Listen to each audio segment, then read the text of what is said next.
Okay. So the publishing industry is fighting for its life, and they're fighting dirty. Mm-hmm. What are they doing? Well, first of all, okay, they shut down Napster. Well, okay, we were all still learning what the heck this copying was all about. Was it actually eating into their profits? And at that point, it might have been. Well, But the at that perception point, was. well, the perception was, and they'll lies, damn lies, and statistics. They've got a set of statistics that says they were going down by 10% a Yep. year. Well, on the other side, they were cutting back on the number of new productions, the new pieces of music that they were putting out. And in my opinion and the opinion of a whole bunch of other people, back in the mid-'90s and early '90s, the stuff they were putting out was crap. But you know what else was happening? The cell phone revolution. Yeah.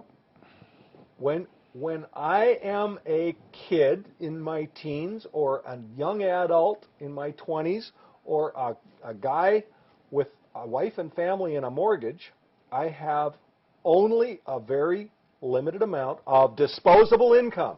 What is disposable income? You're a tax person, you're a financial person. Define disposable income.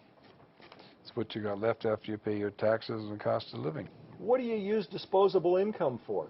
Well, usually fun things. It's what you use Luxuries. for the things that you don't have to have. Things you don't have to have. In the early and mid-'90s, you didn't have to have a cell phone, but a lot of people bought them. Yep. And at $50 a month, there's 4 albums. Mm-hmm. That's 4 albums that people couldn't buy. They bought. If they bought music before they had a cell phone, and they bought a cell phone, stopped buying music. they didn't. They spent more time Well, talking to their friends on the cell phone. Cell phones have taken over, yes. They And then used some their cell- but they used their cell phones for another reason. Yeah. They didn't have time to stand around at a payphone, or Yep. they were busy. They were the amount of spare time that we have has been going down steadily all my life. We're supposed to get more. So, well, we're supposed to get more, but that's after we die. Okay. Okay? Then we get lots. Then we get lots. But we won't need cell phones or music either. So disposable income was being used for something else. Cell phones.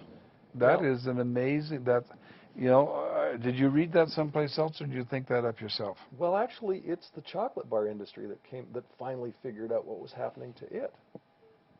So the chocolate bar industry figured out cell phones were cutting into the chocolate bars. That's right. You know, I would agree with that, because when cell phones came, well, you and I had some of the first cell phones that were ever out. The publishers are trying to lock down the internet to the point where it is useless to anybody. They don't want you to have the internet. They are trying, and they're not trying to do it the right way by actually getting laws changed. They're doing that too. But more than that, they're trying to get the intermediaries. Now, you know that I used to work... ISPs. The ISPs. You know that I used to work you were for Windstar. TELUS. No, I used to work TELUS before BC Tel before it was TELUS. Yeah, before. The telephone companies... I know that because it was always fun having Richard on your side when you were dealing with something about installing telephones or something. Yes. Yes. Yeah. I've climbed your telephone poles. My I secret know weapon. how you work. The telephone used to install companies PBXs. are what are called common carriers. Yep. They are like the road in that. Yep. They are like a government Just like a trucking facility. company. They have to carry every piece of traffic, and they are not allowed to interfere with the carrying of that traffic except under judicial order. Now, there's been a lot of warping of that facility over the last few years too, but we're not talking about that one tonight. We're talking about the fact that back in the early 90s, one of the things that I was involved with was trying to get the same governance for the internet service provider. Yep. That the ISP was dealt with as a common carrier. Did not have to, and in fact was forbidden to listen in on the traffic. Yep. What have we got today? today we have the ISPs looking at your traffic and deciding whether or not it should go through with the same priority that everything else goes through, because it's peer-to-peer traffic, or because you're because you're doing voice over IP and they are also a telephone company, so they're interfering with your voice over IP. That shouldn't be allowed. But that's the ISPs making that decision. What we now have is we've got the publishers trying to get the ISPs to listen in on your traffic to tell whether or not you are making, quote, illegal copies of the publisher's Well, you media. pointed that out because you said my emails, my bulk emails, which Yep. are to a subscription list, Yep. although I do add people, I add people that ask a question, so they can ask to be taken off. It's That's an easy. opt-in list. It's not a double opt-in list. Yeah. They opt in by asking the question, and that's very specifically said on the opt-in. Yeah, But we don't check with them again and yeah, all that say, is. are you really sure you want to be on the list? I can't figure out why everybody can't take themselves off. Sometimes they don't get themselves off. It's and not they, that they write some to people me and don't. They just won't. no, they write and ask me to, and that's fine. We take them off that day. But we're talking something the same because you made the point that if my emails going out, all have the same, I'll call it not a logo, but a paragraph that advertises something, Yep. and it's always the same. And That they will read that and consider it spam simply because you're putting something on like a disclaimer type. that's almost. correct. Yeah.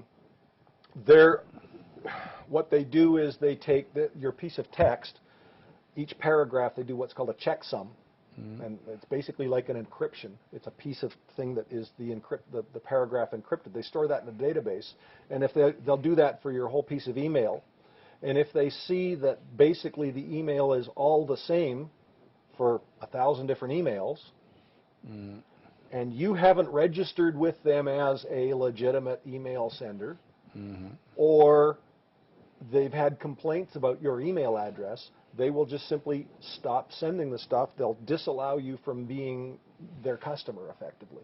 Well, it drives me nuts because people that opted in and asked to be in sometime Yep. from AOL or somebody will somehow, I think it's likely when they die and a widow gets mad at it or something. There's got to be a reason because you can't imagine some of these people have been on for 10 years and suddenly they'll lay a complaint with AOL about this email they're getting. It makes no sense. Yeah. So I figure people are like that, but I think it's because somebody died and the wife is we doing could it talk or about something. spam another day because I'm a consultant to an internet email provider. Yes. I've run my own email system since 1990. Well, more than that, 1986, 1983. What am I talking about? 1983. But I consult to 1983. You heard 83. I consult to other companies who are email list providers. Okay, they do this for a business, and of course I run my own, which includes your Centipede and my Brunix and a couple of others. So I mean, this is something that I deal with. But we're talking about the publishers wanting the governments of various lands to put in place the requirements that ISPs, first of all, monitor for this, and second, if they think they've got evidence that you are doing an illegal copy, okay, and we'll get into the evidence next, that the ISP will be responsible for telling you not to do it. And if you do it 3 times, the ISP will be required to cut you off. Now, there's 3 things basically wrong with that. First of all, the ISP is not a judge, nor are they a police force. They're not empowered to do that. Second, at least here in Canada, they have been afforded the concept of the common carrier. Common carrier, yes. Now, but that's not judicially. That's been done by the CRTC, which thinks it's got jurisdiction over the internet. Again, we'll get into that later. But the the second thing is that if I send a file to you and that file's name is a name of a file that is on a publisher's list of files, it doesn't matter what's in the file. I could be sending They you a just piece take- of porn, they just and take- they'll claim that I'm copying Buddy Holly. Because the name. Because it's the same name. And that's been proven over and over by all sorts of different people. They put peer-to-peer stuff out that's got the same name, and they get sent takedown letters down in the States saying, you're not allowed to do this, stop doing it. Okay?